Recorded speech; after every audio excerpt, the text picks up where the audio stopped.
กราช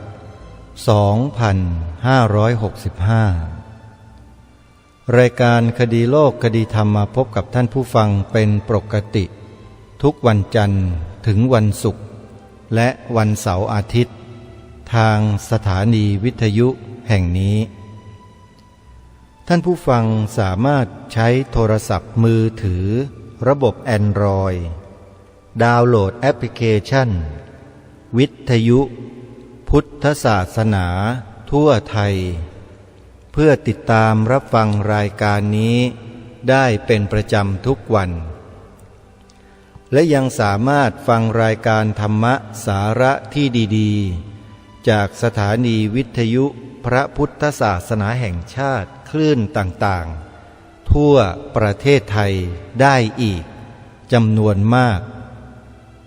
ในแอปพลิเคชันนี้ได้รวบรวมสถานีวิทยุพระพุทธศาสนาแห่งชาติไว้ในที่เดียวกันมากถึง39สถานีท่านสาธุชนท่านใดที่บอกให้ผู้อื่นดาวน์โหลดต่อผู้นั้นจะได้บุญไปด้วยเพราะเท่ากับว่าท่านได้ช่วยกันให้ธรรมะเป็นทานช่วยกันเผยแผ่ธรรมะพระพุทธเจ้าตรัสยืนยันว่าสัพพทานังธรรมทานังชินาติการให้ธรรมะเป็นทานชนะการให้ทั้งปวงและการฟังธรรมตามการนั้นพระพุทธองค์ตรัสยืนยันว่าเป็นมงคลสูงสุดการแสดงธรรมก็เป็นมงคลสูงสุดนี่คือสิ่งที่ทางรายการได้มอบให้กับทุกท่านได้นำไปถือปฏิบัติเพื่อให้เกิดเป็นผลดีทั้งต่อตนเองและแก่ผู้อื่นโดยไม่ต้องลงทุนลงแรงอะไรกันมากแต่ได้บุญมากมายเหลือเกินขอเรียนเชิญเจริญพรท่านสาธุชนผู้โชคดีได้ร่วมกันทำร่วมกันจัดร่วมกันบอกต่อให้ผู้อื่นดาวน์โหลดแอปพลิเคชันนี้โดยทั่วถึงกันแอปพลิเคชันที่ชื่อว่าวิทยุพุทธศาสนาทั่วไทยขออนุโมทนาสาธุเมื่อวันที่6 ธันวาคมที่ผ่านมาอาตมาภาพก็ได้ทำการแนะนำเจ้าอาวาสวัดโพเรียงเจ้าอาวาสวัดโพเรียง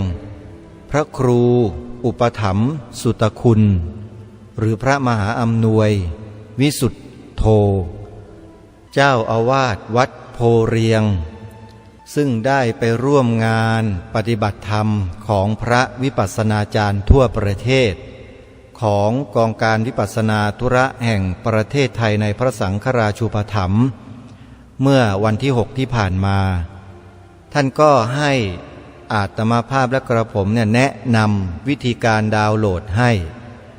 ซึ่งก็ได้ดำเนินการดาวน์โหลดไว้ในโทรศัพท์มือถือของท่านสำเร็จเป็นที่เรียบร้อยแล้ว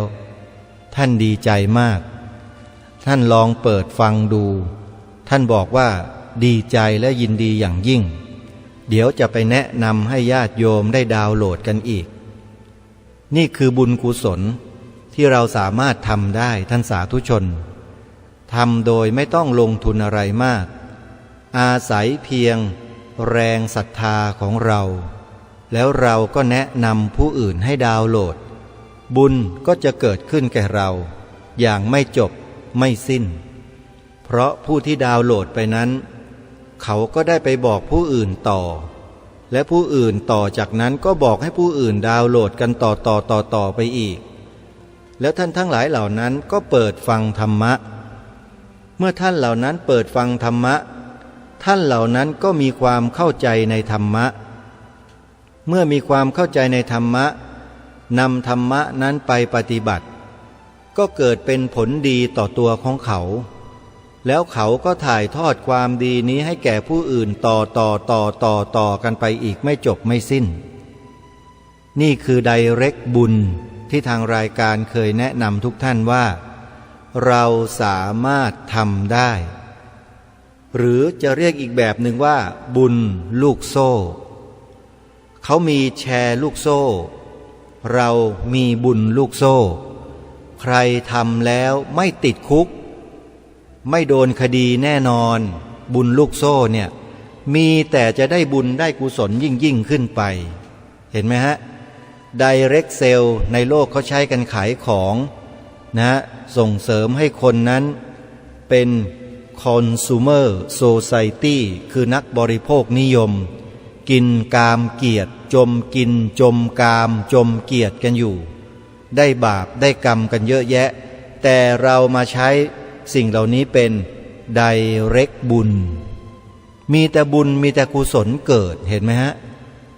หลักการที่เขาทำไว้เราก็นำมาปรับนำมาแปรสภาพจากร้ายให้กลายเป็นดีได้เหมือนกันเพียงแค่พลิกนิดเดียวเท่านั้นเองเราก็ทำกันได้แล้วดังตัวอย่างที่อาตมาภาพได้แนะนำท่านเจ้าอาวาสวัดโพเรียงพระครูอุปถัมภ์สุตคุณหรือพระอาจารย์มหาอำนวยวิสุทโธท่านได้ดาวน์โหลดสำเร็จแล้วท่านก็ยินดีอย่างยิ่งป่านนี้ท่านคงเปิดฟังตลอดฟังทั้งหมด39สถานีวิทยุท่านต้องพบธรรมะที่ถูกจริตของท่านแน่นอนนี่แหละท่านสาธุชนไดเรกบุญ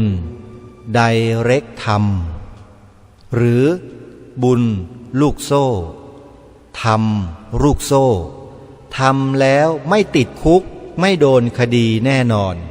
แถมยังได้บุญเพิ่มพูนขึ้นทุกวินาทีด้วยที่เราทำจึงขอเรียนเชิญเจริญพรสาธุชนทุกท่านร่วมกันสร้างไดเรกบุญและบุญลูกโซ่กันเถอะจะได้บุญไม่หยุดไม่หย่อนนะฮะก็ขอฝากกันไว้ทุกท่านช่วยกันแต่ถึงอย่างไรก็ตามอย่าลืมงานบุญใหญ่ที่กำลังจะมาถึงในต้นเดือนหน้าวันขึ้นปีใหม่พระพุทธศักราช 2566 นั่นก็คืองานหล่อพระพุทธจริยธรรมพระประธานประจำอุโบสถของวัดป่าจริยธรรมตำบลนาดอกคำอำเภอนาด้วงจังหวัดเลยซึ่งท่านได้กำหนดวันไว้เรียบร้อยแล้วเหลือแต่พวกเราที่ฟังรายการอยู่นี้แหละเราจะมีส่วนร่วมทำบุญใหญ่ครั้งนี้หรือไม่ถ้าใครสนใจที่จะร่วมทำบุญหล่อพระประธานวาระที่หนึ่งประจำมหาอุโบสถวัดป่าจริยธรรมในช่วงปีใหม่ญาติโยมจดหมายเลขโทรศัพท์สอบถามรายละเอียดที่เจ้าอาวาสวัดป่าจริยธรรมได้โดยตรงที่หมายเลขโทรศัพท์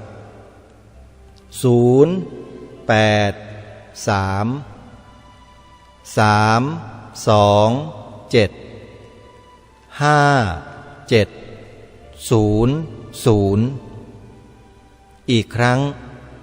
หมายเลขโทรศัพท์บุญร่วมหล่อพระประธานประจำอุโบสถวัดป่าจริยธรรม083-327-5700นี่คือบุญใหญ่ประจำปีใหม่ปีหน้าแต่เราสามารถทำได้เดี๋ยวนี้เลยใครที่มีศรัทธารีบทำนะโยมนะเดี๋ยวปล่อยเวลาล่วงเลยไปเพียงแค่วันข้ามคืนเท่านั้นศรัทธามันจะหมดโยมโทรไปเลยนะโยมนะ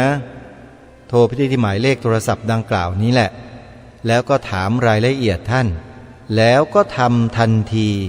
บุญเกิดเต็มที่เลยเกิดด้วยมหากุศลดวงที่หนึ่งโยม มหากุศลดวงที่หนึ่งก็คือโสมนัสสสหคตังญาณสัมปยุตตังอสังขาริกังบุญที่เกิดขึ้นด้วยจิตใจที่เป็นโสมนัสและไม่ต้องมีใครมาชักชวนเกิดเองอาตมาภาพไม่ได้ชักชวนนะโยมบอกบุญลอยๆไปเฉยๆไม่รู้ว่าใครฟังอยู่บ้างแต่ใครที่ได้ฟังแล้วพอได้ยินเกิดบุญกุศลขึ้นในจิตนี่เขาเรียกว่าอสังขาริกะไม่ต้องให้ใครมากระชากลากถูมาดึงมาถึงแต่ได้ยินข่าวก็เกิดกุศลขึ้นทันทีแล้วก็เร่งทำบุญนั้นบุญจะแรงมากนะโยมนะเป็นมหากุศลดวงแรกที่เกิดขึ้นในจิตแล้วเราก็ทำให้สำฤทธิ์ผลแก่เราทันทีนะโทรศัพท์เข้าไปได้เลยนะโยมเบอร์โทรศัพท์อีกครั้งหนึ่ง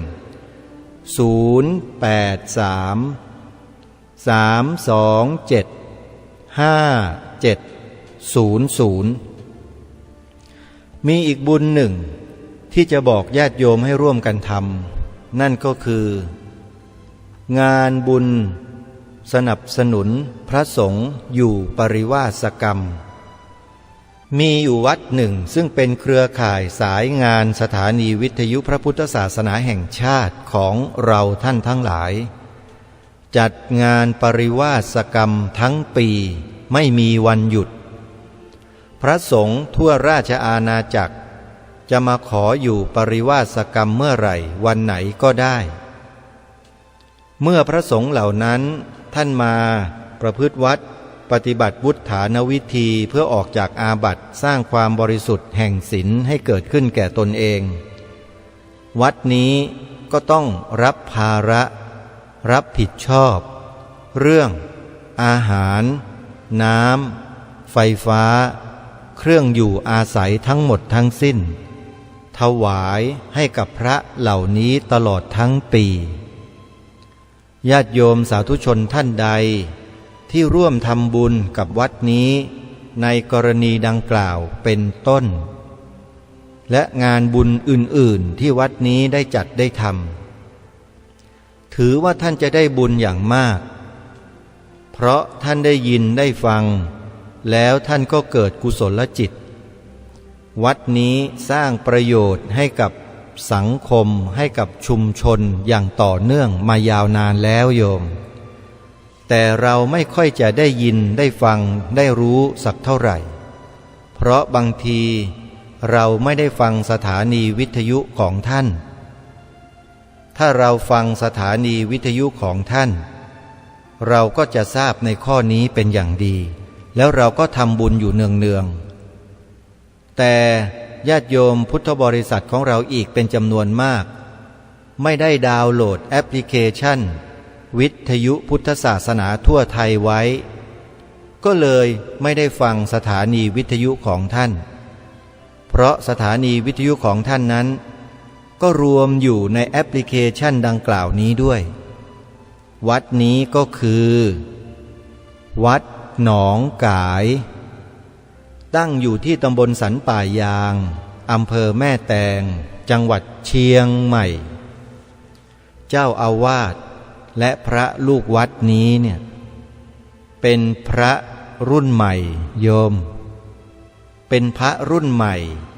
แต่ไม่เคยทิ้งสิ่งดีๆแบบเก่าๆเลยยังคงถือปฏิบัติ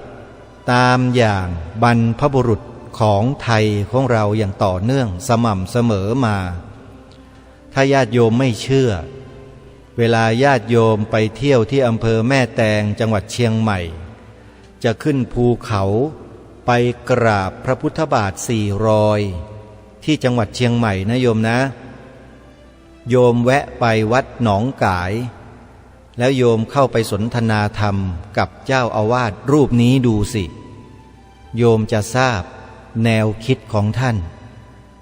เมื่อโยมทราบแนวคิดของท่านแล้วโยมจะอดใจไว้ไม่ไหวโยมจะช่วยท่านไม่ว่าจะกรณีอย่างไรก็แล้วแต่นี่คือ ความจริงโยมแต่ถ้าญาติโยมไม่รู้จักเจ้าอาวาสไม่รู้จักวัดนี้โยมจะทำบุญไหมล่ะ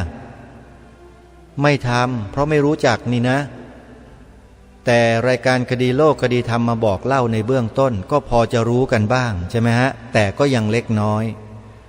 สู้ญาติโยมไปกราบไปสนทนาธรรมกับท่านไม่ได้แล้วญาติโยมจะรู้เองมีข้อสงสัยประการใดที่อยากจะเรียนถามท่านในข้อปฏิบัติในกิจวัตรในข้อที่ท่านช่วยเหลือสังคมอย่างไรโยมทราบจากปากท่านเจ้าอาวาสเองแล้วโยมจะตัดสินใจได้ง่ายแต่ถ้าอาตมาภาพบอกโยมเท่าไหร่โยมก็ไม่เชื่อหรอกว่าเจ้าอาวาสรูปนี้ทำประโยชน์ให้กับสังคมเยอะแยะมากมายไม่มีใครเชื่อนะเอาอย่างนี้แล้วกันใครไปกราบพระพุทธบาท4 รอยเมื่อไรเนี่ยให้โยมเข้าไปในแผนที่อิเล็กทรอนิกส์หรือ Google Map แล้วก็พิมพ์หาชื่อวัดหนองกายเท่านั้นแหละโยมก็เจอทันทีไปไม่ยากอยู่ทางขึ้นเขาไปกราบรอยพระพุทธบาท4 รอยนะฮะแต่ถ้าญาติโยมต้องการจะทำบุญกับท่านณเวลาที่เหมาะสมด้วยตัวของท่านเองก็ไม่ยากจดหมายเลขโทรศัพท์ของวัดหนองกายไว้2 หมายเลขดังนี้062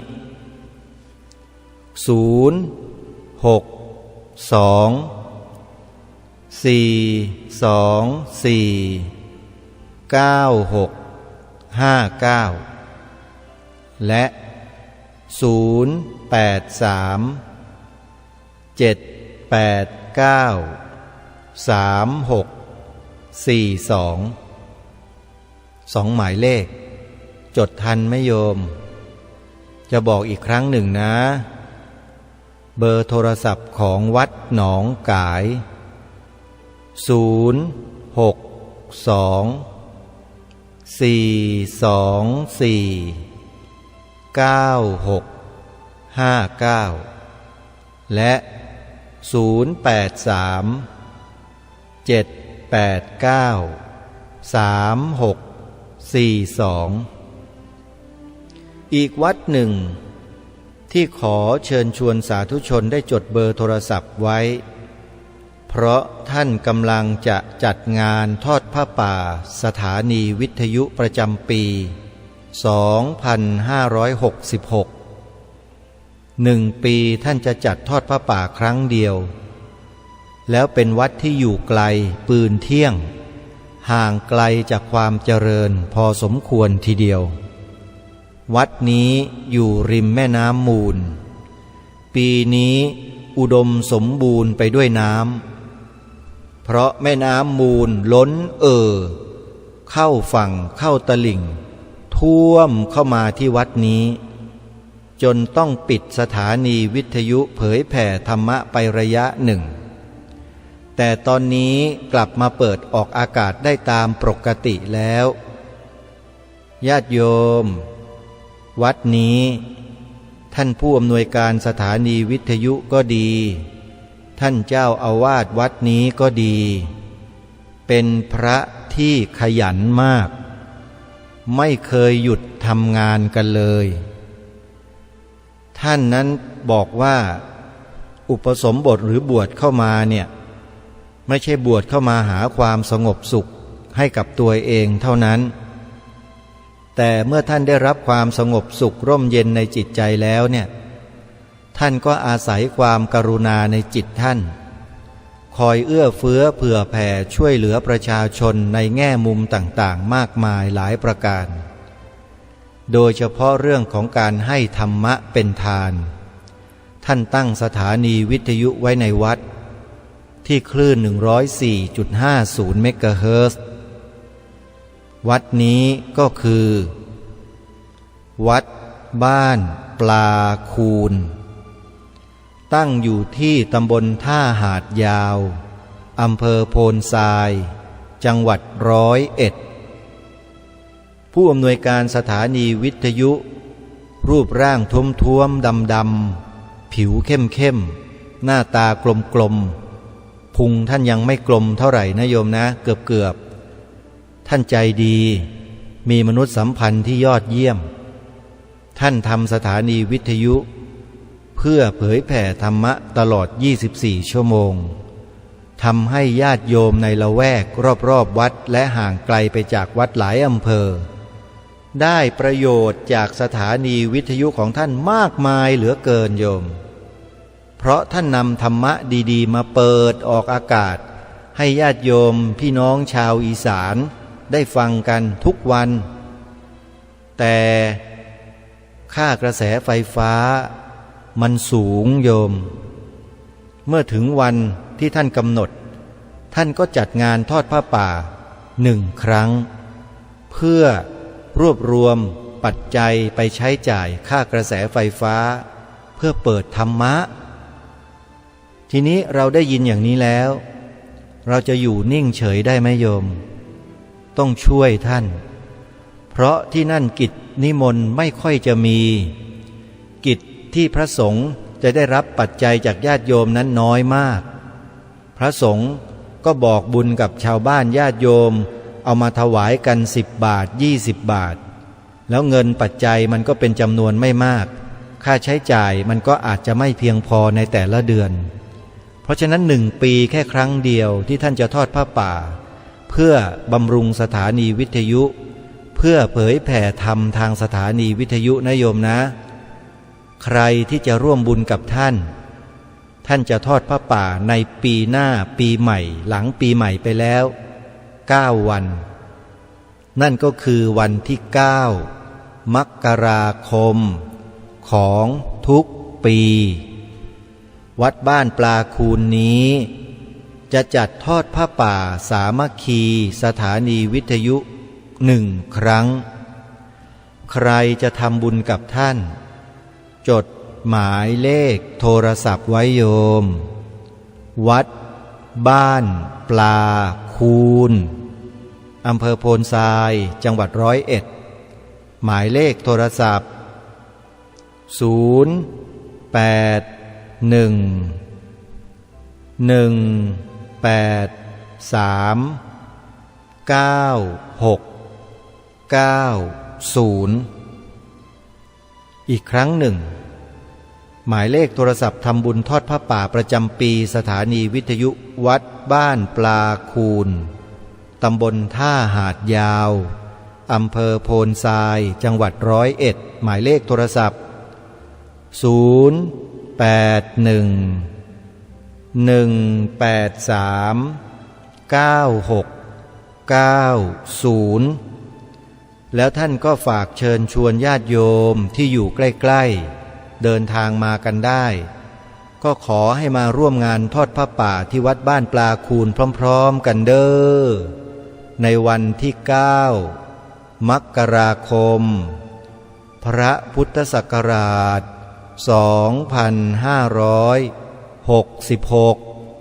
หลังปีใหม่ไปแล้วเด้อไปร่วมงานกันโยมไปช่วยครูบาอาจารย์ของเรานะอีกวัดหนึ่งที่ทางรายการคดีโลกคดีธรรมย้ำให้พวกเราได้มีส่วนร่วมวัดนี้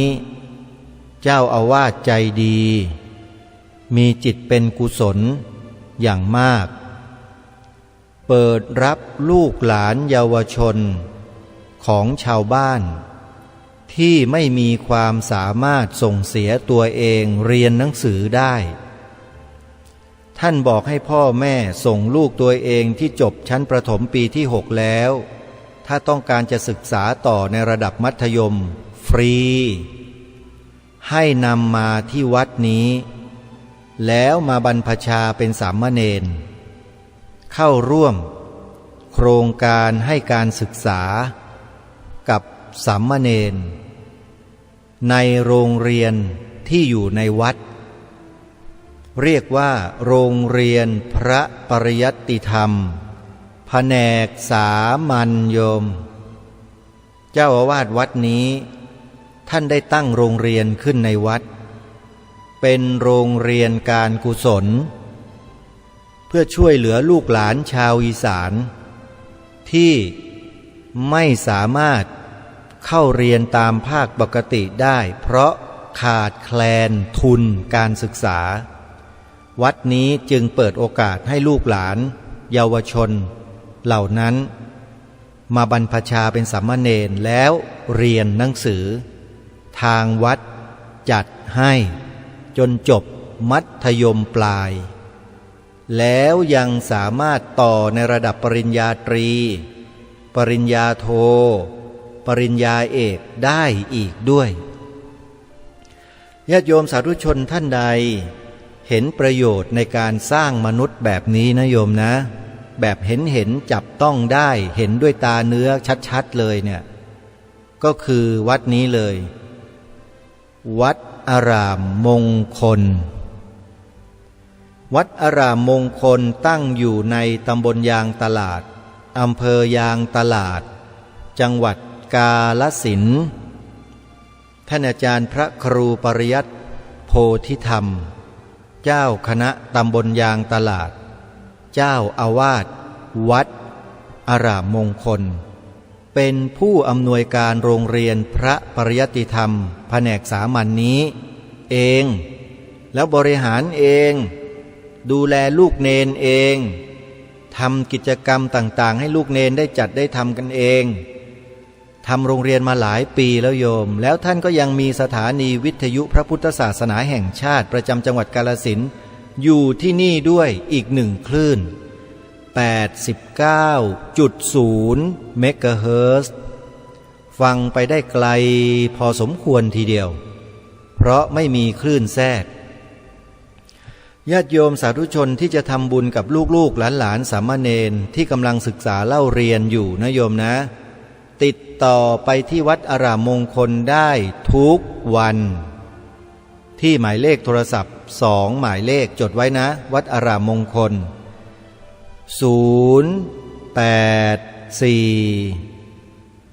034 4606และ094-281-3500 2 หมายเลขส่งเสริมการศึกษาเล่าเรียนพระปริยัติธรรมแผนกสามัญให้กับลูกหลานเยาวชนของเราผ่านวัดอารามมงคลโยมเบอร์โทรศัพท์อีกครั้งหนึ่งนะ084-034-4606และ094-281-3500ขึ้นไปทางภาคเหนืออีกวัดหนึ่งโยมเป็นวัดที่บริการธรรมะผ่านสถานีวิทยุตลอด24 ชั่วโมงแล้วยังเอื้อเฟื้อวัดวาอารามต่างๆในเขตจังหวัดเชียงใหม่และใกล้เคียงเพื่อถ่ายทอดสดกิจกรรมของวัดต่างๆมากมายเหลือเกินโดยที่ไม่ต้องเสียค่าใช้จ่ายใดๆไม่เคยเรียกเก็บเงินจากวัดใดเลยสร้างมหากุศลให้กับวัดวาอารามต่างๆและผู้คนต่างๆอย่างมากมายท่านก็เหนื่อยแล้วท่านก็มีความยินดีที่จะเหนื่อยต่อไปอีกเพื่อสังคมประเทศชาติพระพุทธศาสนาและสถาบันพระมหากษัตริย์ผู้อำนวยการสถานีวิทยุคลื่นนี้ท่านมีความยินดีที่รายการคดีโลกคดีธรรมได้ออกอากาศที่สถานีของท่านแล้วท่านก็ช่วยส่งเสริมสนับสนุนปกป้องรายการนี้อย่างเต็มที่เลยเพราะฉะนั้นวัดนี้โยมถือว่าเป็นวัดที่ส่งเสริมรายการคดีโลกคดีธรรมอย่างมากถึงขนาดจัดทำเป็นคลิปวิดีโอออก YouTube สดๆให้กับรายการต่างๆของสถานีรวมทั้งรายการคดีโลกคดีธรรมด้วยโยมณเวลานี้ถ้าใครเข้าไปใน YouTube แล้วพิมพ์คำว่าคดีโลกคดีธรรมก็จะได้พบคลิปที่ท่านอาจารย์พระครูรูปเนี้ยท่านทำเผยแพร่ออกในโลกโซเชียลอย่างมากมายหลายคลิปเลยโยมใครอยากจะดูก็พิมพ์เข้าไปใน YouTube ได้เลยว่าคดีโลกคดีธรรมวัดฝายหินพิมพ์อย่างนี้เลยโยมแล้วไปฟังกันฟังย้อนหลังกลับไปอีกหลายเดือนหลายปีได้เลยโยมเปิดฟังได้เลยนะฮะคลิปวิดีโอใน YouTube ที่ชื่อว่าคดีโลกคดีธรรมวัดฝายหินจะได้พบกับเสียงของอาตมาที่กำลังพูดอยู่นี่แหละพูดรายการคดีโลกคดีธรรมใน YouTube โดยการจัดทำของท่านพระครูสมุวิสุวัตรวรกิจโจรองเจ้าอาวาสวัดฝายหินตำบลสุเทพอำเภอเมืองจังหวัดเชียงใหม่คลื่นสถานีวิทยุของวัดฝายหิน104.50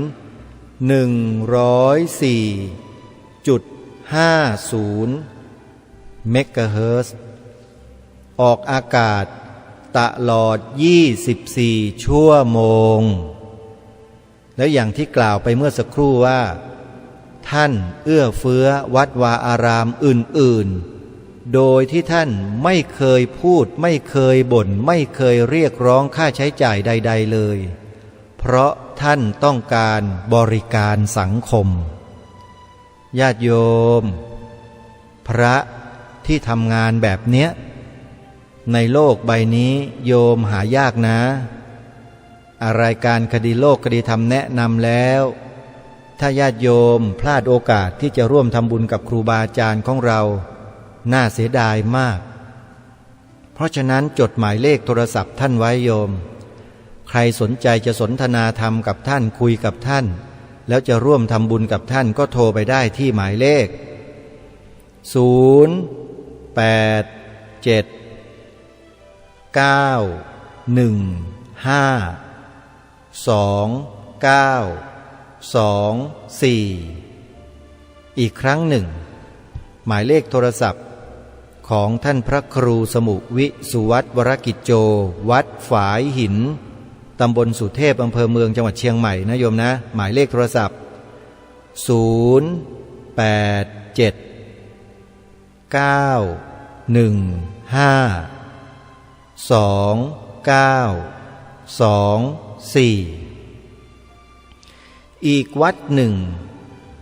ที่จะต้องบอกกับญาติโยมสาธุชนว่าไม่ทำบุญกับหลวงพ่อองค์นี้ไม่ได้นอกจากท่านจะทำงานเผยแผ่ธรรมกับลูกหลานเยาวชนนักเรียนนักศึกษาในทุกระดับชั้นประจำทุกเดือนอยู่แล้วเนี่ยโดยการจัดอบรมศีลธรรมให้ความรู้ธรรมะกับเด็กนักเรียนนักศึกษาเป็นประจำทุกเดือนแล้วตลอดทั้งปีแล้วเนี่ยท่านยังเผยแผ่วิปัสสนากรรมฐานให้กับญาติโยมได้ปฏิบัติกันเป็นปกติด้วยแล้วยังทำสถานีวิทยุพระพุทธศาสนาประจำจังหวัดสุพรรณบุรีด้วยที่คลื่น FM 100.25 เมกะเฮิรตซ์ประจำจังหวัดสุพรรณบุรีด้วยโยมเพราะฉะนั้นญาติโยมชาวสุพรรณบุรีที่ฟังรายการอยู่อย่าลืมช่วยกันทำบุญสนับสนุนค่ากระแสไฟฟ้าให้กับสถานีวิทยุวัดสามชุกด้วยนะโยมนะหลวงพ่อท่านขยันอดทนต่อสู้เพื่อพวกเราชาวพุทธอย่างเข้มแข็งมาโดยตลอดเพราะฉะนั้นเราต้องช่วยหลวงพ่อนะโยมนะหลวงพ่อมีกิจกรรมทำทุกวันจ่ายทุกวันโยมใครจะทำบุญกับหลวงพ่อโทรศัพท์ไปที่หมายเลขนี้นะโยมนะ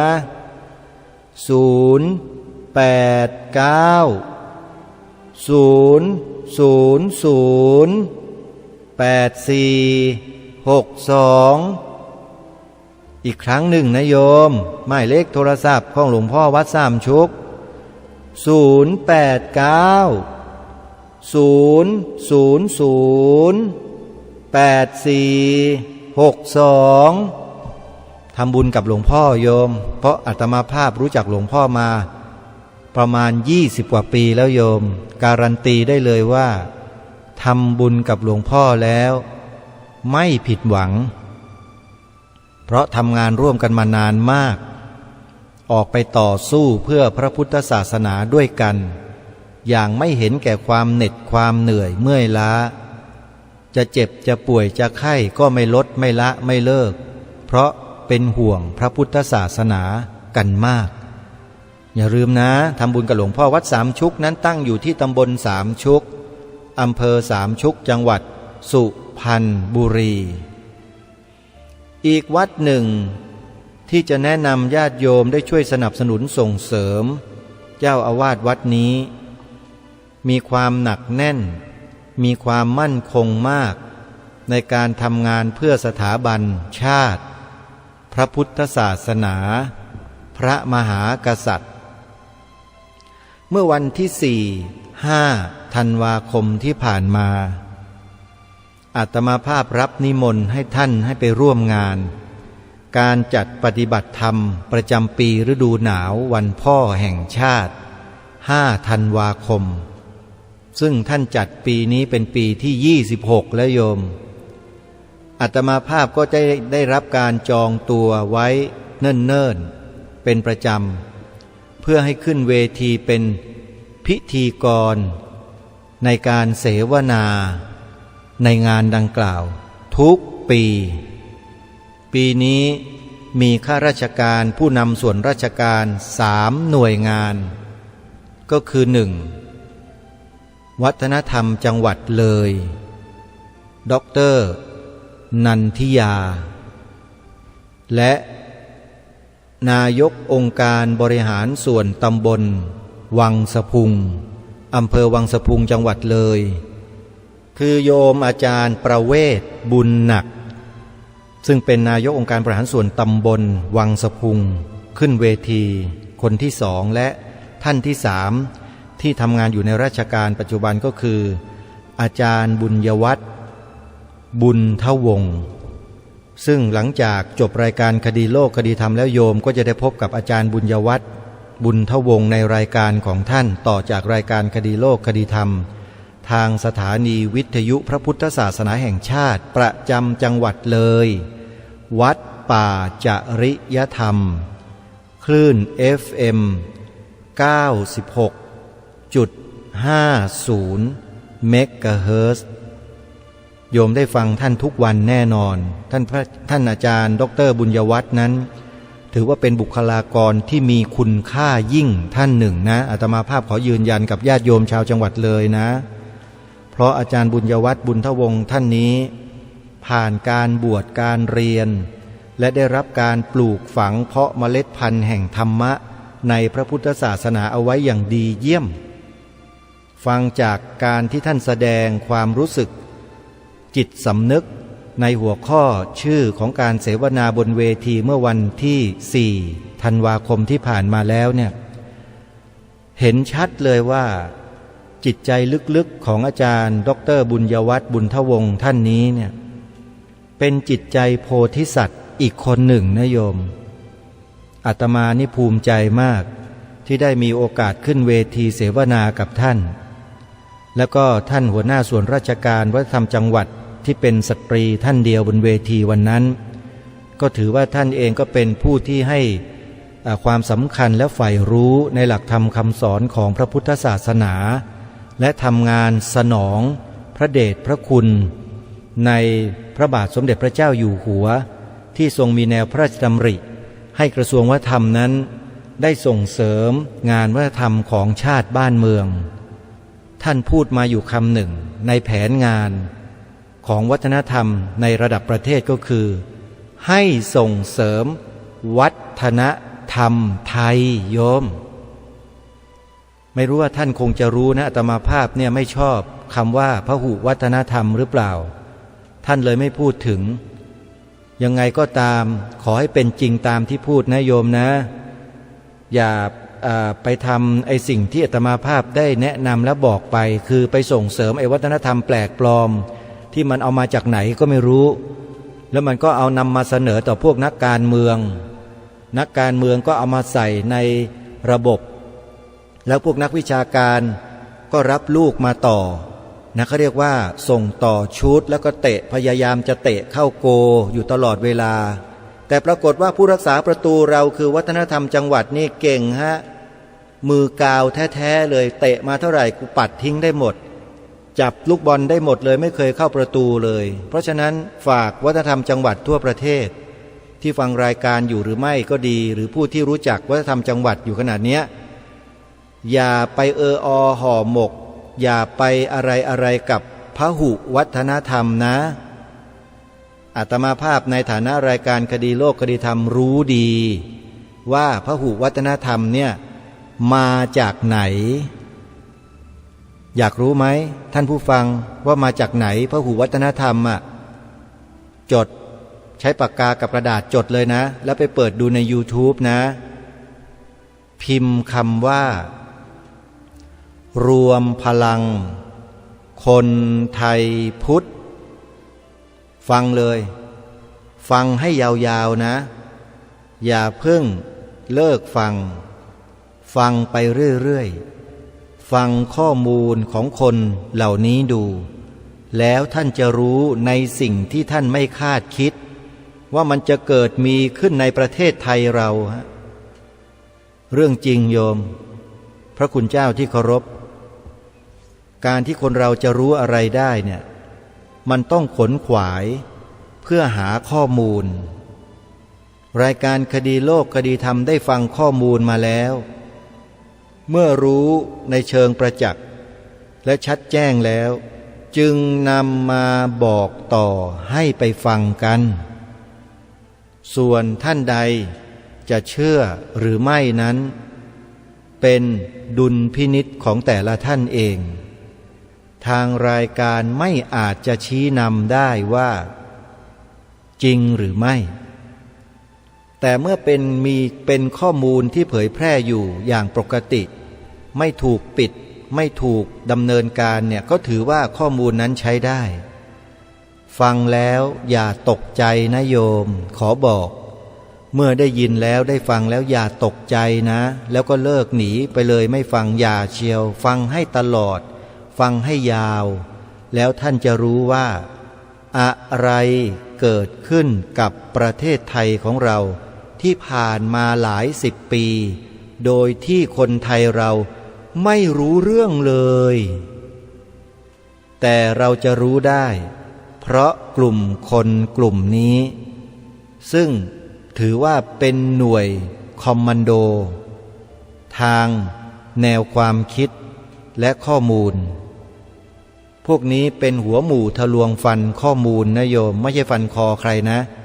ไม่เหมือนกับไอ้พวกลัทธิบ้าคลั่งที่ไปฟันคอพระอยู่นะไอ้พวกบ้างั้นแหละพวกเนี้ยขออภัยนะที่ใช้คำตรงๆเพราะมันเป็นจริงงั้นจริงๆมันบ้าไอ้ลัทธิพวกเนี้ยแล้วมันเกี่ยวข้องกับพหุวัฒนธรรมด้วยลองไปฟังดูนะท่านวัฒนธรรมจังหวัดทั้งหลายเดี๋ยวจะหาว่ารายการนี้โม้ท่านไม่ฟังท่านก็ไม่รู้ข้อมูลหรอกท่านไปฟังแต่เนื้อความข้อความอยู่ในส่วนราชการของท่านไม่มีวันหรอกที่ท่านจะรู้ความจริงท่านเชื่อไหม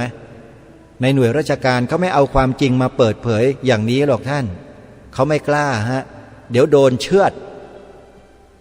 แต่มีแต่คนกลุ่มนี้แหละที่เขาไม่ใช่ข้าราชการเป็นประชาชนคนธรรมดาแต่มีจิตสำนึกแล้วเขาก็กล้าที่จะเปิดเผยข้อมูลที่คนไทยไม่เคยรู้มาก่อนอาตมาภาพเองก็สงสัยมานานว่ามันคืออะไรแต่พอมาฟังแล้วเข้าใจเลยหายสงสัยทุกอย่างปลิดทิ้งหมดเลยโยมใครจะฟังนะจดชื่อไว้คลิปใน YouTube นะชื่อว่ารวมพลังคนไทยพุทธง่ายๆรวมพลังคนไทยพุทธบอกต่อๆกันไปด้วยนะพี่น้องคนไทยเราจะได้ตื่นรู้ความจริงที่ถูกหมกเม็ดมานานแสนนานมีคนกล้าอย่างนี้มาเปิดเผยให้เรารู้เนี่ยไม่ธรรมดานะประเทศเราเนี่ย แปลว่าทหารเอกของพระเจ้าตากทหารเอกของพระองค์ดำกลับมาแล้วโยมคำว่ากลัวมันจะไม่มีสำหรับคนเหล่านี้นะที่จะทำงานเพื่อชาติบ้านเมืองเพื่อพระพุทธศาสนาและเพื่อปกป้องสถาบันพระมหากษัตริย์ของเรายอมทุกอย่างคนเหล่านี้ยอมแล้วเขาจึงกล้ามาเปิดโปงขบวนการเหล่านี้แบบล่อนจ้อนไม่มีเหลือเลยโยมใครไม่ไปฟังไม่ไปดูเนี่ยน่าเสียดายมากเสียดายชาติเกิดที่มาเป็นลูกหลานคนไทยน่าเสียดายมากจริงๆเพราะเท่ากับว่าท่านหลับหูหลับตาไม่รู้ประสีประสาอะไรเลยว่าบ้านเมืองถูกกระทำยังไงบ้างตลอดระยะเวลาหลายสิบปีที่ผ่านมาใครอยู่เบื้องหลังท่านไม่เคยรู้แต่ถ้าท่านเข้าไปดูไปฟังคลิปเหล่านี้ท่านจะรู้เองฝากด้วยนะช่วยกันเผยแพร่อย่าไปรังเกียจรังงอนอย่าไปสร้างอคติให้เกิดขึ้นนะโยมฟังด้วยจิตใจที่เป็นกลางเพราะมันเป็นข้อมูลส่วนเขาจะถูกดำเนินการอย่างไรจะกล่าวร้ายใครหรือไม่ตามข้อกล่าวหาหรือไม่นั้นมันเป็นเรื่องของเขาเพราะเขาสละแล้วไงเขายินดีที่จะถูกฟ้องถูกอะไรเรื่องของเขาแต่เราสมควรที่จะไปศึกษาหาข้อมูลเรียนรู้จากเขาไหมเล่าเขากล้ามาเปิดเผยขนาดเนี้ยก็ลองคิดดูแล้วกันนะนี่คือ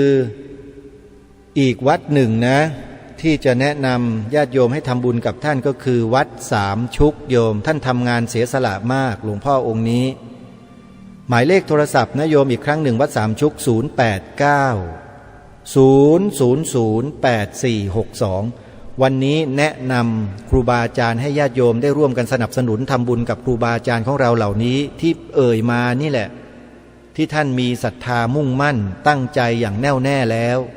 วท่านก็ทำงานพระศาสนาโยมก็เลือกและก็ทำบุญกับท่านกันและกันโยมนะสะดวกที่ไหนก็ทำที่นั่นวันนี้เวลาของรายการหมดเดี๋ยววันพรุ่งนี้รายการก็จะได้นำสาระนำเนื้อหาที่น่าสนใจมาออกอากาศให้ฟังกันต่อติดตามรับฟังรายการต่อไปที่ดีๆของสถานีวิทยุที่ท่านกำลังรับฟังอยู่ได้ต่อไปวันนี้เวลาของรายการหมดลงแล้วอาตมาภาพต้องขอสมมุติยุติไว้แต่เพียงเท่านี้พบกันใหม่ในวันต่อไปขอความสุขความสวัสดีในธรรมแห่งองค์สมเด็จพระบรมศาสดาสัมมาสัมพุทธเจ้าจงปรากฏเกิดมีขึ้นในจิตใจของท่านผู้ฟังทุกท่านทุกคนเทินขอเจริญพรกล้าคิดก็ต้องกล้าทำอย่ากลัวถ้าทำความดีเป็นศึกษาปัญหาให้ทันท่วงทีเมืองไทยจะพัฒนากว่านี้รายการดีๆคดีโลกคดีธรรมขอรำพันบรรยายความคิดเครื่องหมายแห่งสีทั้งสามงามถนัดขาวคือบริสุทธิ์สีสวัสดิ์หมายพระไตรรัตน์และธรรมะคุมจิตไทยแดงคือโลหิตเราใสซึ่งยอมสละได้เพื่อรักษาชาติศาสนาน้ำเงินคือสีโสภาอันจอมประชาพระโปรดเป็นของส่วนองค์จักริ้วเข้าเป็นไตรรงค์จึงเป็นสีธงที่รักแห่งเราชาวไทยทหารอวตารนำไปยงยุทธวิชัยวิชิตก็ชูเกียรติสยามประเทศไทยที่เจริญมั่นคงมาได้จนถึงทุกวันนี้